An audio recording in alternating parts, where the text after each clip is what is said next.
Empat tipe orang Kristen. Yunus Ciptawilangga, MBA. Prakata. Sebenarnya penulis tidak memiliki rencana untuk menulis buku empat tipe orang Kristen ini, karena materi ini telah dibahas secara sederhana di buku penulis Masa Penganiayaan dan 7 Meterai. Namun pada awal Agustus yang lalu, ketika penulis melakukan persiapan akhir untuk khotbah di salah satu gereja di Bandung, penulis digerakkan untuk mengubah materi khotbah yang telah disiapkan dengan materi mengenai perumpamaan tentang seorang penabur, yang penulis sampaikan pada hari berikutnya menggunakan judul Iman dan Kekayaan. Penulis cukup kaget ketika bersalaman dengan jemaat di akhir kebaktian, karena cukup banyak yang mengucapkan terima kasih atas penyampaian materi tersebut. Demikian juga ketika materi tersebut disampaikan di gereja lainnya. Hal tersebut terjadi. Oleh karena itu, penulis memutuskan untuk menuliskan materi tersebut dalam bentuk buku. Dalam buku ini dibahas juga mengenai kewajiban orang Kristen untuk membayar pajak. Markus bab 12 ayat 17a. Lalu kata Yesus kepada mereka, "Berikanlah kepada Kaisar apa yang wajib kamu berikan kepada Kaisar, dan kepada Allah apa yang wajib kamu berikan kepada Allah."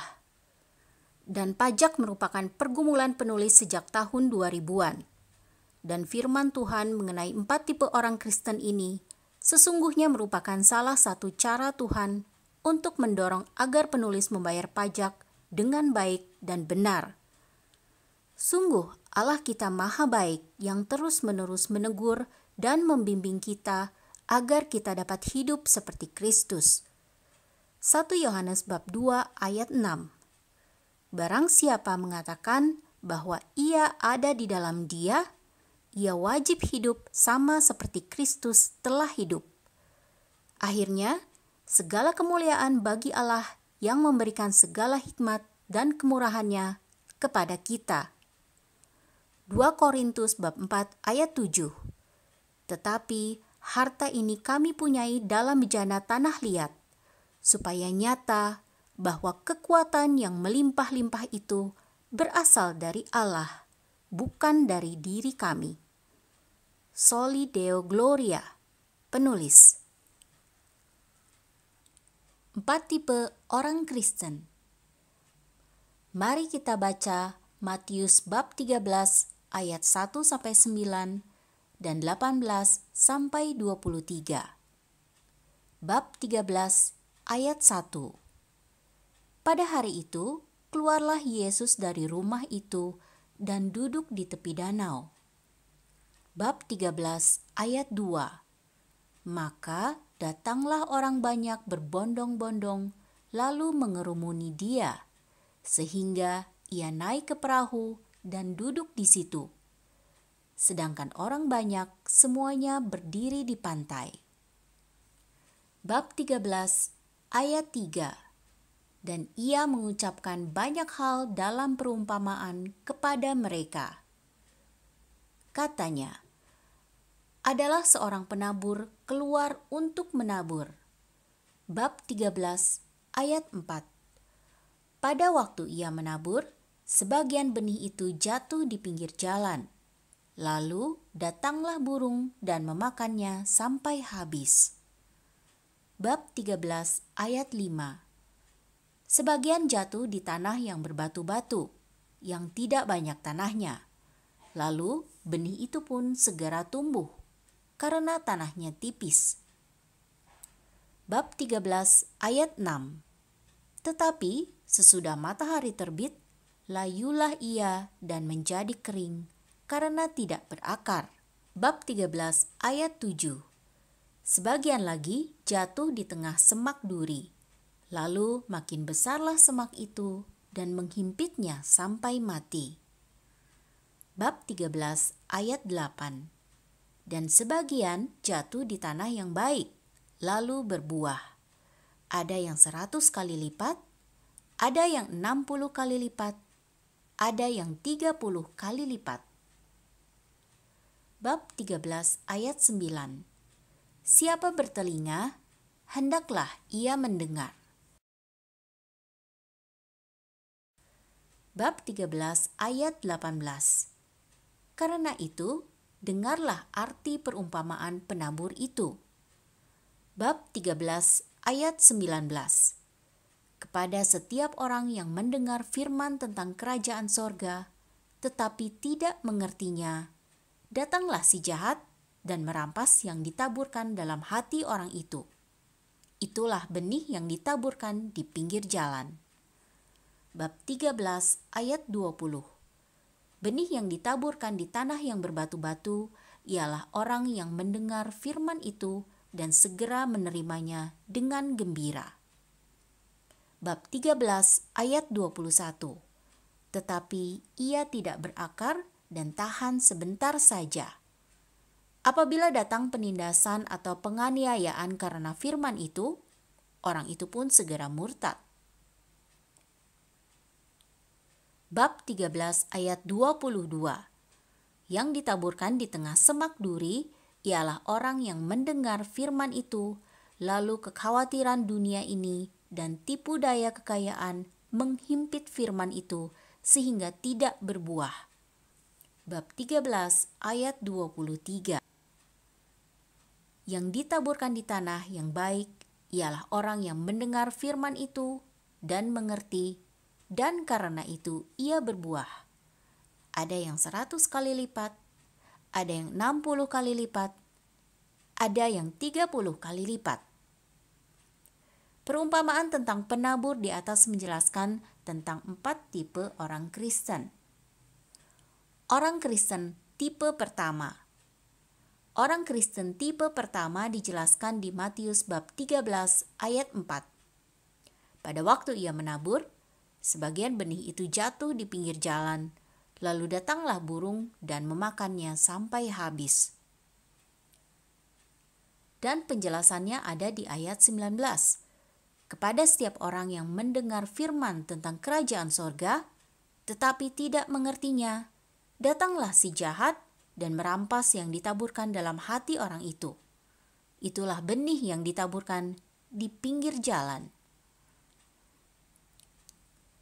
Orang Kristen tipe pertama ialah orang-orang yang sudah diinjili tetapi tidak paham, tidak mengerti apa maksudnya.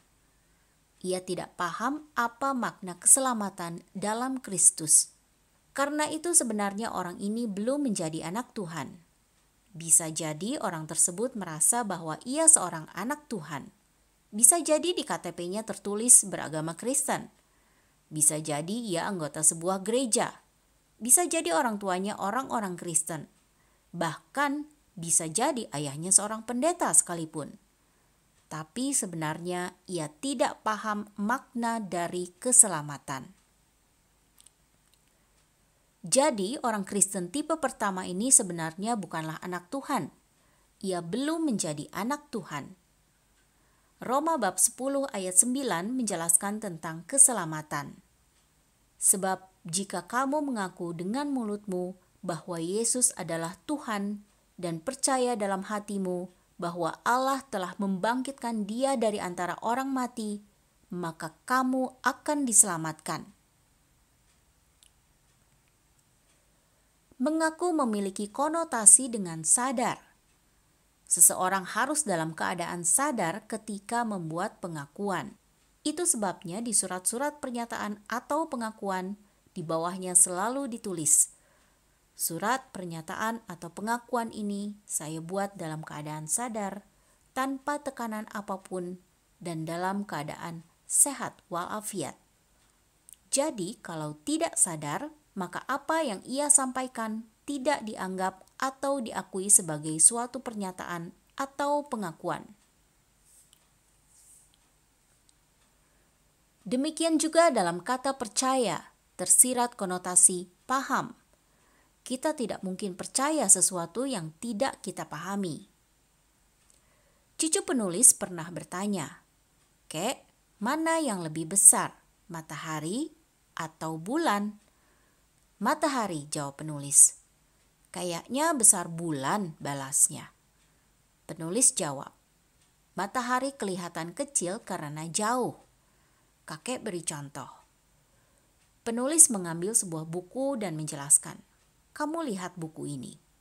Kemudian penulis berjalan mundur, mundur, mundur, dan mundur. Kemudian penulis bertanya, kelihatan lebih kecil tidak? Nah, kira-kira seperti itu. Matahari kelihatan lebih kecil karena lebih jauh dari bulan. Kalau sama-sama dekat dengan bulan, matahari jauh lebih besar. Akhirnya ia mengerti. Walaupun mungkin tidak mengerti 100%, tapi sudah mendapatkan sedikit gambaran. Seseorang harus mengerti dulu, barulah ia bisa percaya. Oleh karena itu, ada hal yang penting di sini, yaitu kita perlu mengintrospeksi diri kita. Pernahkah kita menerima Kristus sebagai Tuhan dan Juru Selamat kita secara sadar dan mengerti? Barangkali ketika anak-anak kita sudah diserahkan kepada Tuhan dan kita sudah dibaptis ketika berumur belasan tahun. Tetapi mari ingat-ingat, apakah kita pada saat itu sadar dan mengerti atau tidak? Karena kalau kita tidak sadar dan tidak mengerti, bisa-bisa kita ini belum menjadi orang Kristen, belum menjadi anak Tuhan. Mengapa? Karena kita belum pernah menerima Kristus sebagai Tuhan dan Juru Selamat secara sadar dan mengerti. Orang Kristen tipe kedua. Kemudian tentang orang Kristen tipe kedua dikatakan dalam Matius bab 13 ayat 5-6. Sebagian jatuh di tanah yang berbatu-batu, yang tidak banyak tanahnya. Lalu benih itu pun segera tumbuh, karena tanahnya tipis. Tetapi sesudah matahari terbit, layulah ia dan menjadi kering karena tidak berakar. Di Lukas bab 8 ayat 6 dijelaskan tentang orang Kristen tipe kedua ini. Bab 8 ayat 6. Sebagian jatuh di tanah yang berbatu-batu, dan setelah tumbuh, ia menjadi kering karena tidak mendapat air. Di Matius bab 13 ayat 20-21 dijelaskan makna tipe kedua ini. Bab 13 ayat 20. Benih yang ditaburkan di tanah yang berbatu-batu ialah orang yang mendengar firman itu dan segera menerimanya dengan gembira. Bab 13 ayat 21. Tetapi ia tidak berakar dan tahan sebentar saja. Apabila datang penindasan atau penganiayaan karena firman itu, orang itu pun segera murtad. Jadi, orang Kristen tipe kedua ini adalah orang yang ketika diinjili, ia menerima dan ia sudah menjadi anak Tuhan. Tapi ia tidak memelihara imannya. Tidak pernah disirami imannya. Ketika baru menerima Kristus sebagai Tuhan dan Juru Selamat, ia rajin pergi ke gereja. Lama-kelamaan, tidak pergi ke gereja lagi. Mungkin dulu suka berdoa, lama-kelamaan tidak pernah berdoa lagi. Dulu suka membaca Alkitab, lama-kelamaan sudah tidak pernah membaca Alkitab lagi. Dulu mungkin melayani, lama-kelamaan sudah tidak pernah melayani lagi. Dan tentang orang Kristen tipe kedua ini dikatakan dengan jelas bahwa ketika datang penindasan dan penganiayaan karena firman itu, orang ini segera murtad.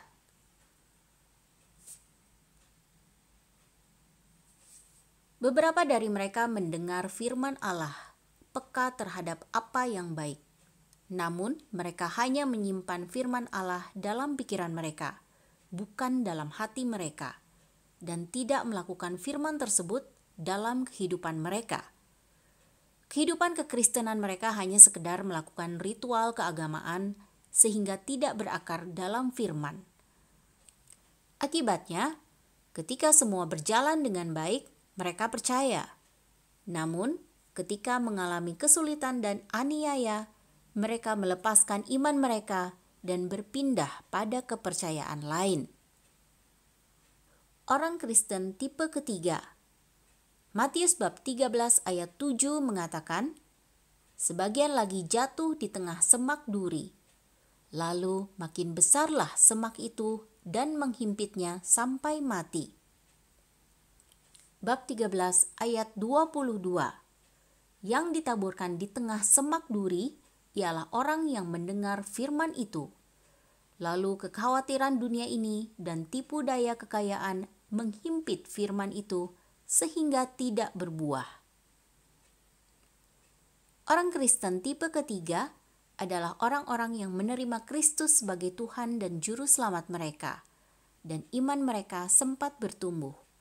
Hanya ada semak duri.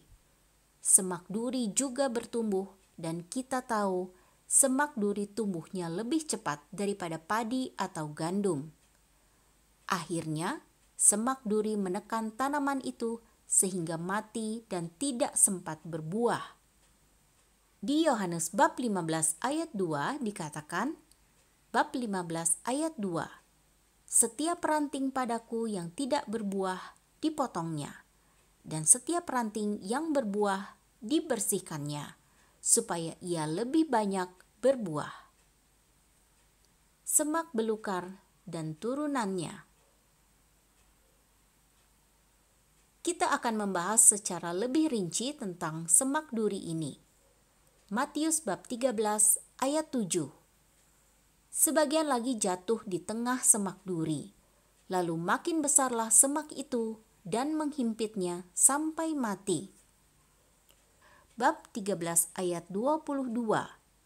Yang ditaburkan di tengah semak duri ialah orang yang mendengar firman itu, lalu kekhawatiran dunia ini dan tipu daya kekayaan menghimpit firman itu sehingga tidak berbuah. Apakah arti semak duri di situ? Semak duri adalah personifikasi dari kekhawatiran dunia dan tipu daya kekayaan. Markus bab 4 ayat 19 mengatakan, bab 4 ayat 19, lalu kekhawatiran dunia ini dan tipu daya kekayaan dan keinginan-keinginan akan hal lain masuklah menghimpit firman itu sehingga tidak berbuah. Di kitab Markus dikatakan lebih jelas lagi, di mana yang dikatakan semak duri adalah kekhawatiran dunia ini dan tipu daya kekayaan dan keinginan-keinginan akan hal yang lain atau keinginan akan kedagingan. Kita akan bahas satu persatu. 1. Kekhawatiran dunia. Kekhawatiran dunia ialah kekhawatiran hidup kita. Kita khawatir bagaimana masa depan kita, bagaimana hari tua kita, bagaimana nasib anak cucu kita, bahkan apa yang akan kita makan hari ini dan esok. Padahal Alkitab menjelaskan bahwa selama 40 tahun Tuhan memelihara bangsa Israel di padang gurun. Elia dipelihara. Setiap hari Tuhan menyuruh burung-burung gagak membawa roti dan daging. Demikian juga dengan 5 roti dan 2 ikan. Tuhan bisa memberi makan 5.000 orang. Tapi sebagian orang mengatakan, ya Pak, itu sih dulu, sekarang lain. Tapi Tuhan berjanji untuk memelihara kita. Di Matius bab 6 ayat 31 dikatakan, sebab itu janganlah kamu khawatir dan berkata, apakah yang akan kami makan? Apakah yang akan kami minum? Apakah yang akan kami pakai? Bab 6 ayat 32. Semua itu dicari bangsa-bangsa yang tidak mengenal Allah. Akan tetapi Bapamu yang di sorga tahu bahwa kamu memerlukan semuanya itu. 1 Petrus bab 5 ayat 7 menekankan lagi, serahkanlah segala kekhawatiranmu kepadanya, sebab ia yang memelihara kamu. Ada yang mengatakan, Pak, saya juga percaya dengan ayat-ayat tersebut, tapi iman saya kan lemah. Saya tidak tahu Tuhan akan pelihara saya atau tidak, Pak. Atau ada juga yang mengatakan, saya percaya Tuhan akan pelihara anak-anaknya, tapi saya kan banyak dosanya, Pak. Saya tidak yakin bahwa Tuhan akan pelihara saya.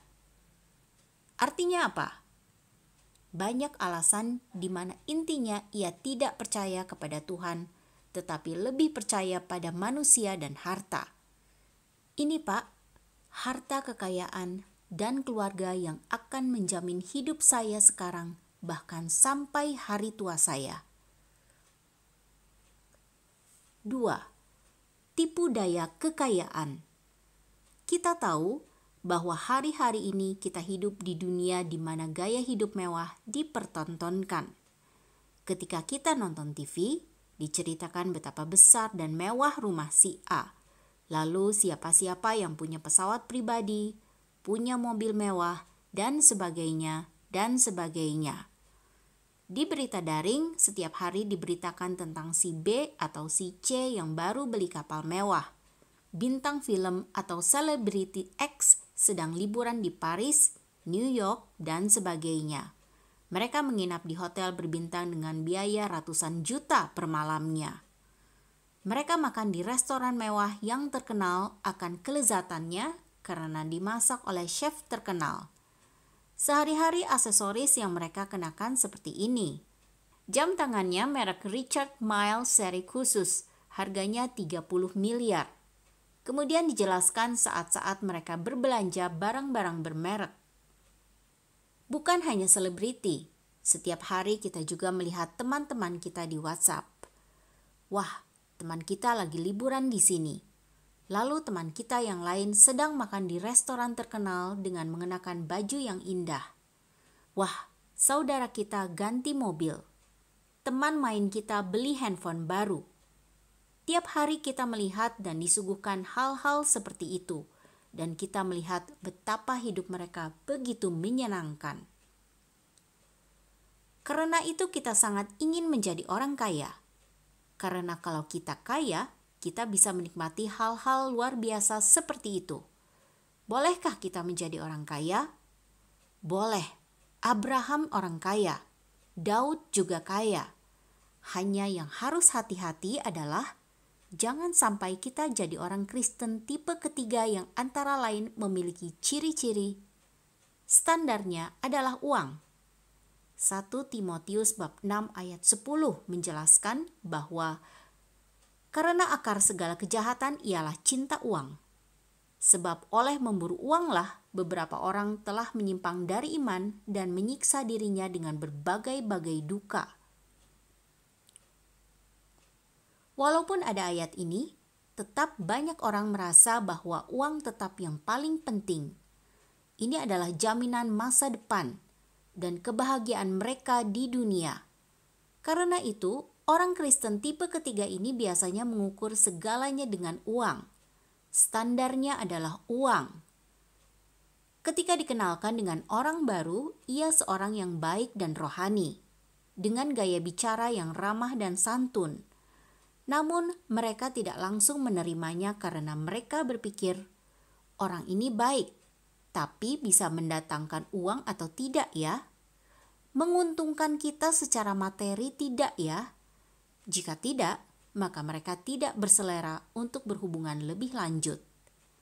Sebaliknya, ketika diperkenalkan dengan seorang lain yang brengsek, suka main perempuan, pemabuk, pemakai narkoba, dan lainnya, mereka dengan tangan terbuka menerima orang-orang tersebut karena orang-orang ini bisa memberi mereka keuntungan materi.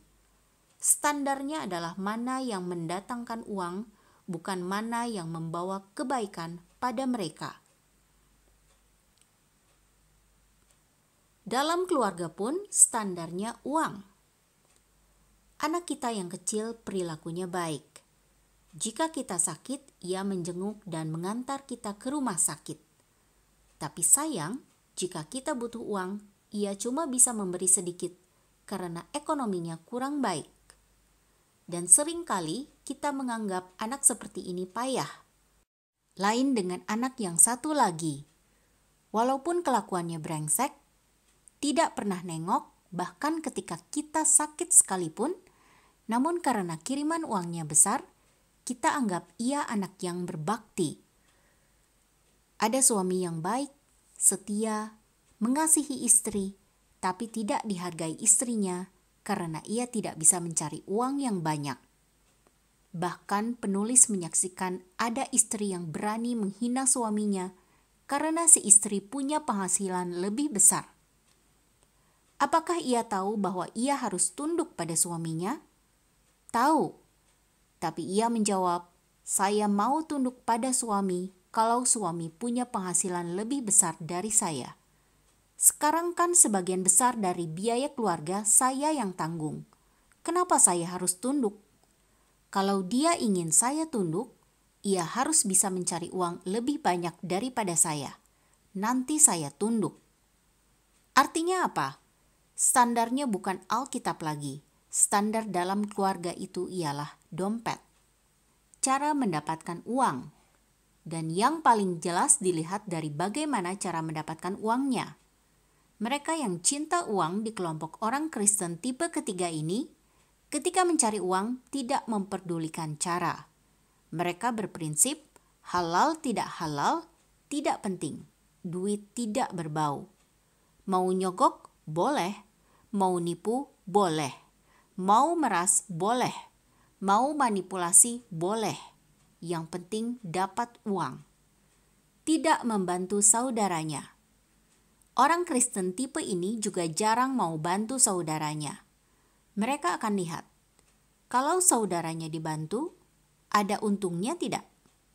Kalau ada untungnya, mungkin akan dibantu. Kalau tidak, ia tidak mau membantu. 1 Timotius bab 5 ayat 8 berkata, "Tetapi jika ada seorang yang tidak memeliharakan sanak saudaranya, apalagi seisi rumahnya, orang itu murtad dan lebih buruk dari orang yang tidak beriman." 3. Tidak mau memikul salib.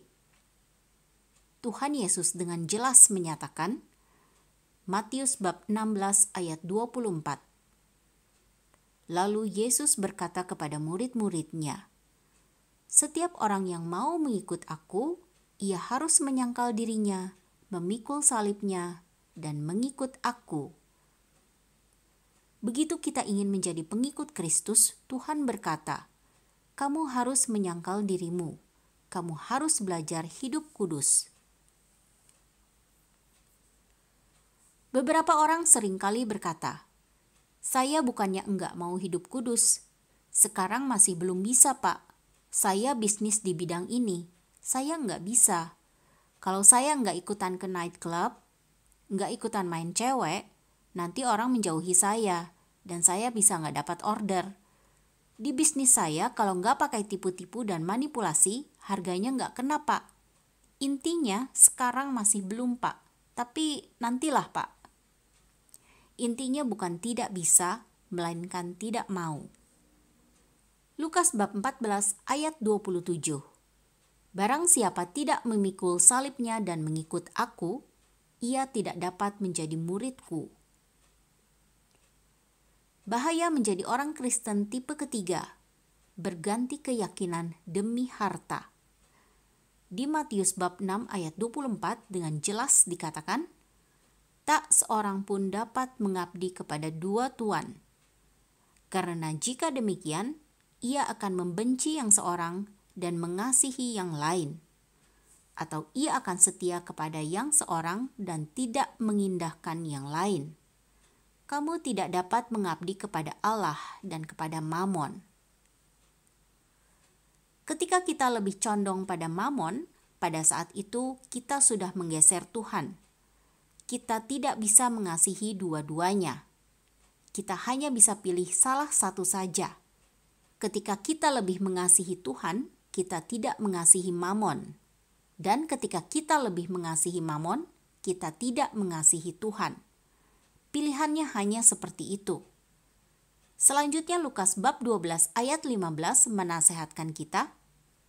Katanya lagi kepada mereka, "Berjaga-jagalah dan waspadalah terhadap segala ketamakan, sebab walaupun seorang berlimpah-limpah hartanya, hidupnya tidaklah tergantung daripada kekayaannya itu." Kita jangan tertipu. Jangan berpikir jika kita banyak uang, maka kita pasti aman. Tidak. Bahaya terbesar dari orang Kristen tipe ketiga adalah mereka tidak melakukan firman sehingga hidupnya tidak berbuah. Padahal Tuhan Yesus dengan jelas mengatakan bahwa setiap ranting padaku yang tidak berbuah dipotongnya, dan setiap ranting yang berbuah dibersihkannya, supaya ia lebih banyak berbuah. Yohanes bab 15 ayat 2. Mengapa yang tidak berbuah dipotong? Karena mereka sesungguhnya tidak benar-benar beriman kepada Tuhan. Orang Kristen tipe keempat. Matius bab 13 ayat 8.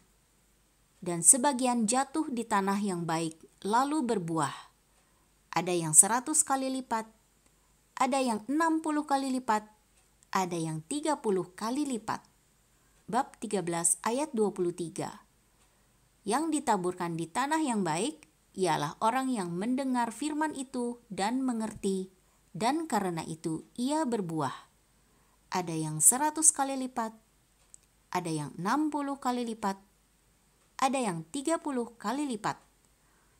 Di Lukas bab 8 ayat 15 dijelaskan bahwa yang jatuh di tanah yang baik itu ialah orang yang setelah mendengar firman itu menyimpannya dalam hati yang baik dan mengeluarkan buah dalam ketekunan.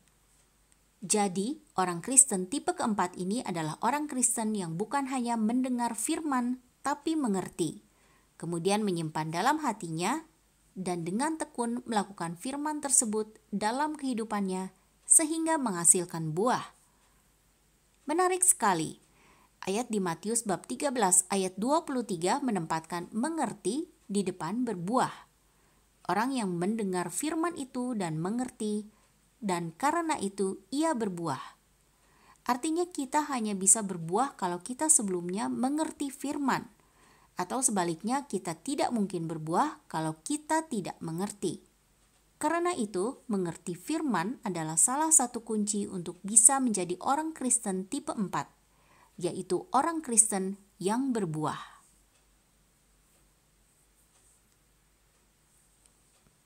Orang Kristen yang mengerti firman. Sebagai orang Kristen, seringkali kita merasa bahwa kita mengerti firman karena kita sudah lama menjadi anak Tuhan. Padahal, lamanya kita menjadi orang Kristen bukan jaminan bahwa kita pasti mengerti firman. Karena sering terjadi banyak jemaat yang mengantuk, main HP, ngobrol, melamun ketika mendengarkan khotbah. Tidak sedikit juga aktivis yang meninggalkan ruang ibadah ketika firman disampaikan, dan cukup banyak orang Kristen yang belum pernah satu kali pun selesai membaca Alkitab dari Kejadian sampai Wahyu. Bahkan, ada beberapa anggota majelis, bahkan penatua yang hanya pernah menyelesaikan membaca Alkitab beberapa kali saja. Memang, mereka yang telah membaca Alkitab lebih banyak tidak menjamin bahwa mereka pasti akan lebih mengerti. Tapi salah satu sarana untuk bisa lebih mengerti firman adalah membaca Alkitab di samping mendengarkan khotbah. Kembali ke ayat di Matius bab 13 ayat 23. Yang ditaburkan di tanah yang baik ialah orang yang mendengar firman itu dan mengerti, dan karena itu ia berbuah. Ada yang 100 kali lipat, ada yang 60 kali lipat, ada yang 30 kali lipat. Kita hanya bisa berbuah jika kita mengerti. Orang Kristen tipe keempat dan hartanya. Seperti apakah orang Kristen tipe keempat dalam kaitannya dengan pengelolaan hartanya? Di Lukas bab 19 ayat 8 dikatakan, bab 19 ayat 8. Tetapi Zakeus berdiri dan berkata kepada Tuhan, "Tuhan, setengah dari milikku akan kuberikan kepada orang miskin, dan sekiranya ada sesuatu yang kuperas dari seseorang, akan kukembalikan 4 kali lipat." Ada 3 hal yang dilakukan Zakeus setelah ia bertobat. Pertama, ketika Zakeus bertemu dengan Tuhan Yesus, ia berkata, "Tuhan, setengah dari milikku kuberikan pada orang miskin." Mengapa Zakheus bisa memberikan setengah dari hartanya kepada orang miskin? Karena ia menemukan hal yang lebih bernilai daripada hartanya. Ketika ia menerima Tuhan Yesus sebagai Tuhan dan Juru Selamatnya, Zakheus menyadari bahwa ia telah menemukan harta yang lebih bernilai daripada seluruh dunia sekalipun. Apa gunanya seorang memperoleh seluruh dunia tetapi kehilangan nyawanya? Dan apakah yang dapat diberikannya sebagai ganti nyawanya? Matius bab 16 ayat 26. Oleh karena itu, harta benda yang dimilikinya bukan sesuatu yang paling penting lagi. Itu sebabnya ia rela membagikan setengah dari hartanya kepada orang miskin. Karena setelah mendapatkan harta yang sedemikian besar berupa keselamatan, maka harta duniawi bukanlah sesuatu yang paling utama lagi. Rasul Paulus pun ketika menerima Tuhan Yesus, ia mengatakan di Filipi bab 3 ayat 8. "Malahan segala sesuatu kuanggap rugi, karena pengenalan akan Kristus Yesus Tuhanku lebih mulia daripada semuanya. Oleh karena Dialah, aku telah melepaskan semuanya itu dan menganggapnya sampah supaya aku memperoleh Kristus." Ketika mendapatkan Kristus, Rasul Paulus menyatakan bahwa hal-hal yang lain, baik berupa harta, jabatan, dan lainnya, semua itu adalah sampah kalau dibandingkan dengan keselamatan yang dari Tuhan. Karena itu, jika hari-hari ini kita masih menganggap harta dunia itu luar biasa, mungkin kita belum sadar betapa bernilainya keselamatan yang diberikan oleh Tuhan melalui pengorbanan Anaknya. Jika kita paham bahwa keselamatan itu sedemikian berharganya, maka kita tidak akan menganggap harta dunia itu sedemikian penting. Dalam buku Nilai Keselamatan, penulis menjelaskan bahwa emas menjadi tidak berharga bila dibandingkan dengan berlian. Kalau kita beli cincin emas bertahtakan berlian berukuran besar, seringkali emas itu tidak dihitung ketika kita membeli cincin tersebut. Tawar-menawarnya hanya pada berlian saja, emasnya sudah tidak dihitung, karena nilainya terlalu kecil dibandingkan dengan nilai berlian. Begitu juga yang disampaikan Rasul Paulus. Ketika ia tahu bahwa keselamatan itu begitu bernilai, ia menganggap yang lain-lain itu sebagai sampah. Kalau sampai hari ini kita masih anggap harta itu sesuatu yang sangat berharga, kita masih harus mendalami lagi tentang nilai keselamatan. Kedua, Zakheus mengatakan, "Sekiranya ada sesuatu yang kuperas dari seseorang, akan kukembalikan 4 kali lipat." Zakheus sudah bertekad untuk mencari uang dengan cara yang jujur. Zakheus mengatakan bahwa ia sudah tidak mau lagi mencari uang secara tidak benar.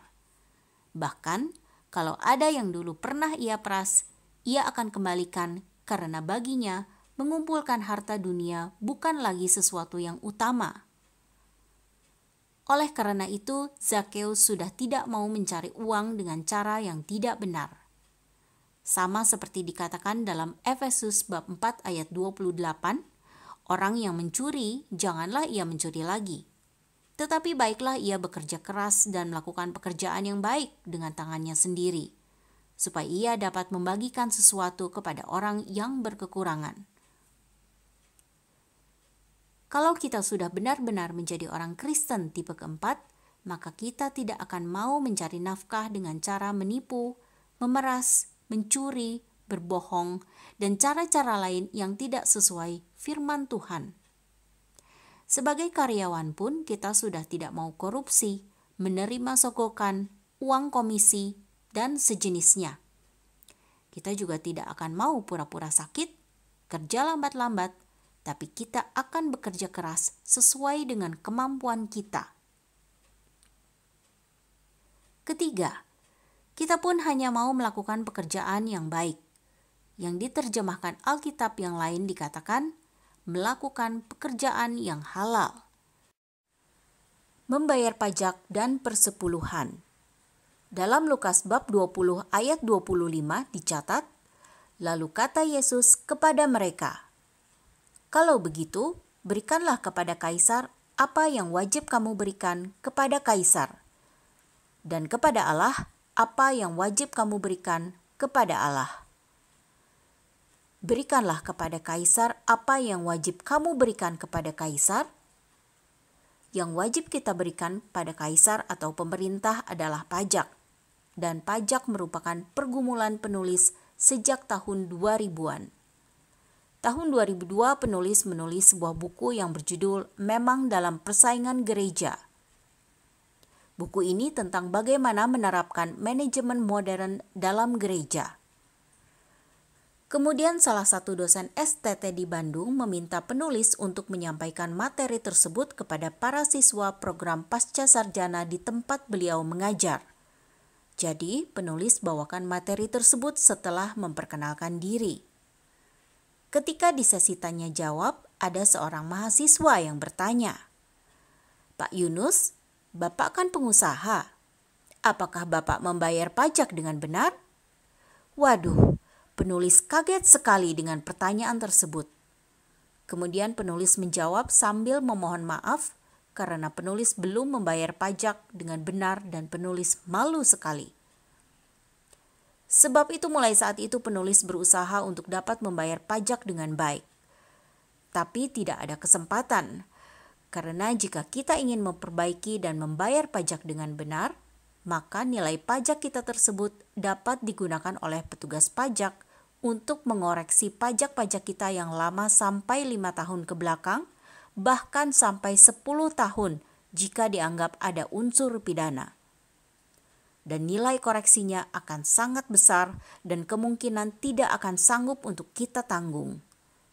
Baru pada tahun 2017 kemarin, pada saat tax amnesty, kami mendapat kesempatan untuk membayar pajak dengan benar. Karena tax amnesty memberikan pengampunan terhadap kesalahan dan kekurangan pajak di tahun-tahun sebelumnya.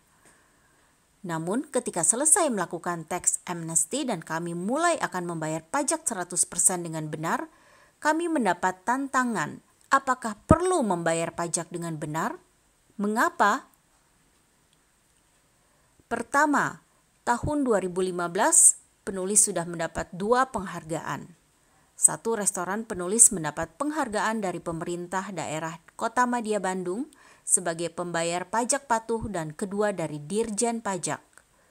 Penulis pribadi mendapat penghargaan dan terpilih sebagai pembayar pajak terbesar nomor 3 di kantor pelayanan pajak penulis. Dengan penghargaan-penghargaan tersebut, artinya penulis dan perusahaan penulis sudah dianggap sebagai pembayar pajak yang baik di mata pemerintah. Kedua, bagian keuangan mengingatkan penulis mengenai kondisi keuangan perusahaan.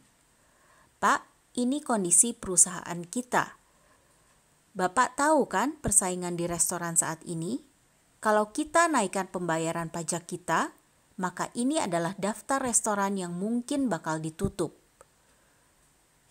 Belum bayar pajak dengan benar saja, beberapa ruginya sudah seperti ini. Apalagi kalau membayar pajak dengan benar." Jadi penulis dan istri bergumul. Mau membayar pajak dengan jujur atau tidak? Akhirnya kami putuskan kami akan membayar dengan jujur, di mana kami mentargetkan di akhir tahun ini kami sudah bisa membayar 100%. Dan seperti yang diingatkan bagian keuangan, pada bulan Agustus 2017, salah satu restoran penulis tutup karena tidak kuat lagi menanggung kerugian.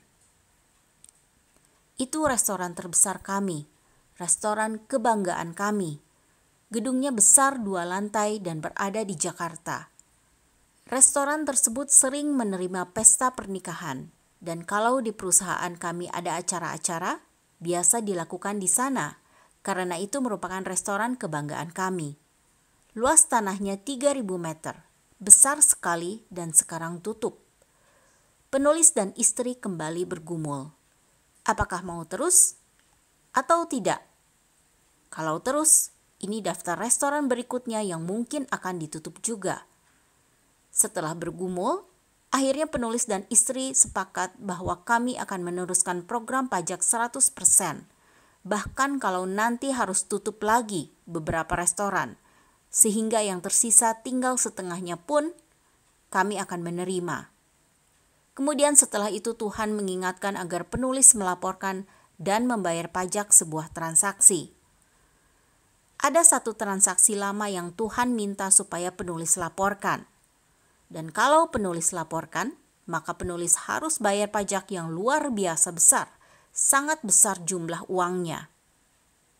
Tadinya kami memutuskan untuk memulai yang baru dan menutup yang lama. Tapi Tuhan ingatkan seperti yang dilakukan Zakheus untuk melaporkan dan membayar pajak transaksi tersebut yang sebenarnya akan cukup sulit dilacak oleh Ditjen Pajak. Kami bergumul terus karena sedemikian besar pajaknya. Baru di awal Agustus lalu kami membulatkan hati untuk membayar. Mengapa kami melakukan hal ini? Karena 3 hal. Pertama, kami belajar untuk taat. Itu saja. Bukan ingin dapat penghargaan. Bukan. Karena kalau hanya untuk memperoleh penghargaan, maka kemahalan. Masa untuk sekedar penghargaan penulis harus keluarkan sekian miliar? Kami hanya ingin taat karena Tuhan mewajibkan kita untuk membayar pajak. Maka kami bayar. Kedua, penulis tahu ada yang harus kita bayar untuk menjadi pengikut Kristus. Ketiga, sejak dulu setiap Senin dan Kamis pagi penulis berenang dengan teman-teman pengusaha. Selesai berenang kami sarapan bersama sambil ngobrol. Penulis ingat pada suatu hari salah seorang teman penulis berkata, nih kalau kita bicara pajak, gak ada yang bayar dengan benar. Semua juga maling. Yang agamanya ini, yang agamanya itu, semua sama. Yang agama Kristen juga sama, maling. Untung pembicaraannya berhenti di situ. Kalau diteruskan, mungkin omongannya seperti berikut. Orang Kristen, mau jemaat, mau aktivis, mau majelis, mau yang suka khotbah, penulis buku rohani kayak si Yunus, sama, semuanya maling. Karena itu, mulai saat itu penulis selalu berdoa kepada Tuhan. Tuhan, bantu penulis. Jangan karena kesalahan penulis, namamu ikut dicela. Ketika seseorang berbicara tentang orang Kristen, maka ia tidak hanya sedang membicarakan orang Kristen tersebut, tapi ia juga sedang membicarakan Tuhan dari orang Kristen. Sehingga ketika ada orang yang berkata kalau orang Kristen maling pajak, maka mereka secara langsung atau tidak langsung sedang mencela Allah kita, karena dianggap tidak mampu membina umatnya untuk menjadi pembayar pajak yang baik. Karena itu penulis berdoa, Tuhan, tolong mampukan penulis agar bisa membayar pajak dengan jujur, supaya namamu tidak dicela. Memberi persepuluhan. Berikutnya, berikanlah kepada Allah apa yang wajib kamu berikan kepada Allah. Ini adalah persepuluhan. Penulis sudah menjalankan persepuluhan lebih dari 20 tahun, dan selama masa itu penulis pernah 2 kali berhenti menjalankan persepuluhan. Baru sekitar tahun 2003 penulis melakukan persepuluhan lagi sampai saat ini. Karena penulis pernah menjalankan persepuluhan dan kemudian berhenti dan kemudian melakukan lagi, maka penulis bisa merasakan perbedaan ketika memberi persepuluhan dan ketika tidak. Penulis termasuk yang sering mendorong orang-orang agar melakukan persepuluhan. Bukan karena penulis ingin mendapatkan persepuluhan tersebut. Karena penulis bukan gembala, bahkan pendeta pun bukan. Sehingga penulis tidak akan menerima persepuluhan dari jemaat. Tapi penulis mendorong karena Tuhan menjanjikan berkat yang luar biasa kepada mereka yang melakukannya. Seperti yang tertulis di Maleakhi bab 3 ayat 10 sampai 12. Bab 3 ayat 10. bawalah seluruh persembahan persepuluhan itu ke dalam rumah perbendaharaan, supaya ada persediaan makanan di rumahku, dan ujilah aku, firman Tuhan semesta alam. Apakah aku tidak membukakan bagimu tingkap-tingkap langit dan mencurahkan berkat kepadamu sampai berkelimpahan? Bab 3 ayat 11. Aku akan menghardik bagimu belalang pelahap, supaya jangan dihabisinya hasil tanahmu, dan supaya jangan pohon anggur di padang tidak berbuah bagimu. Firman Tuhan semesta alam. Bab 3 ayat 12. Maka segala bangsa akan menyebut kamu berbahagia, sebab kamu ini akan menjadi negeri kesukaan. Firman Tuhan semesta alam. Ada 3 berkat yang Tuhan janjikan. Pertama, Tuhan akan membukakan tingkap-tingkap langit sehingga kita akan mendapat berkat secara berkelimpahan. Kedua, Tuhan akan menghardik segala kegagalan sehingga setiap usaha dan rencana kita dapat berjalan dengan baik. Ketiga, yang paling luar biasa, kita akan menjadi negeri kesukaan. Negeri kesukaan itu apa? Negeri itu terdiri atas orang, bangunan, fasilitas, budaya, tanah, udara, air, lingkungan, suasana, dan sebagainya. Dan Tuhan berjanji akan membuat semuanya itu baik. Penulis memulai usaha dengan berjualan pede di kios di Pasar Kosambi. Penulis menjual kacang, minyak, sabun, mentega, dan lain-lain. Penulis memberi persepuluhan dan penulis tidak tambah miskin. Bahkan sebaliknya, kondisi ekonomi penulis mungkin lebih baik dari rata-rata. Sebenarnya penulis termasuk orang yang membatasi bercerita tentang diri keluarga penulis, karena takut disangka sedang menyombongkan diri. Tapi penulis ceritakan hari ini. Penulis diberi istri yang sangat baik. Kami sudah menikah selama 34 tahun. Dan selama itu kami bertengkar kurang dari 20 kali. Penulis diberi 3 anak yang sangat baik. Dari dulu prestasi mereka baik, sopan santunnya baik, dan kami tidak pernah pusing oleh mereka. Anak penulis yang kedua merupakan satu-satunya orang Indonesia yang diundang secara resmi menghadiri pelantikan Obama sebagai presiden.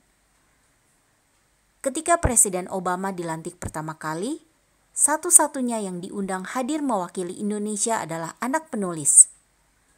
Penulis diberi cucu yang sangat baik dan pintar. Nilai rapornya A semua. Angka B 1 pun tidak ada.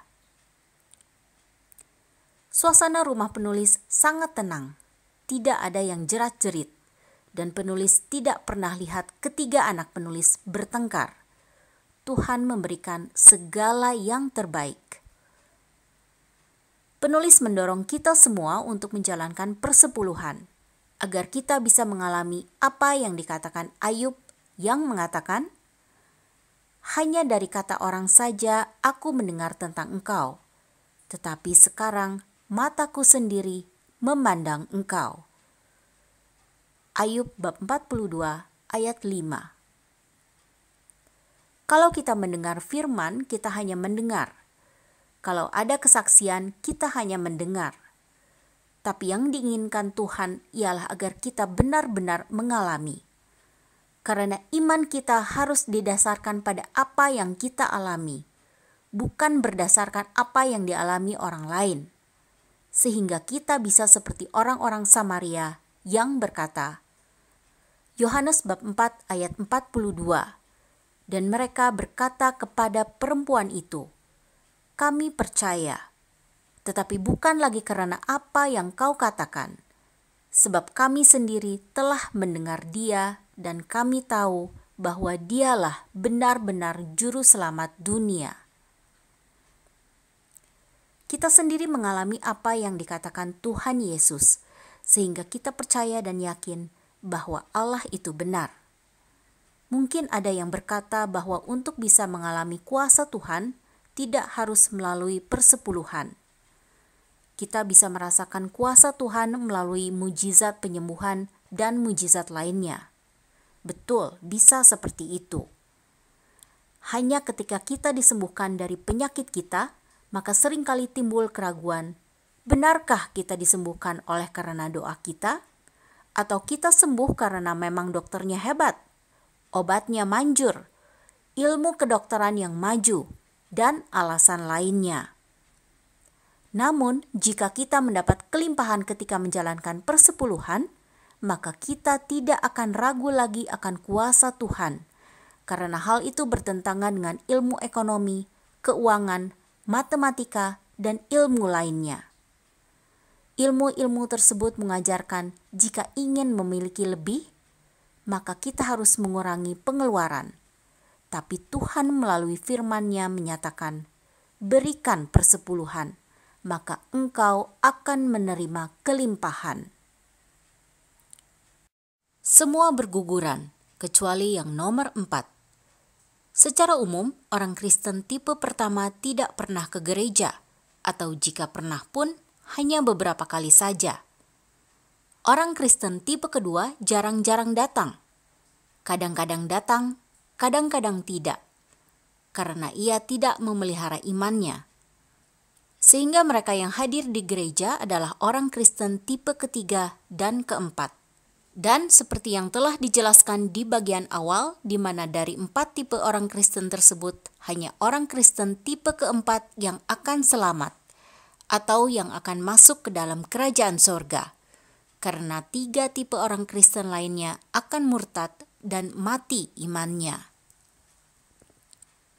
Penulis ingin akhiri buku ini dengan ayat dari Matius bab 7 ayat 21.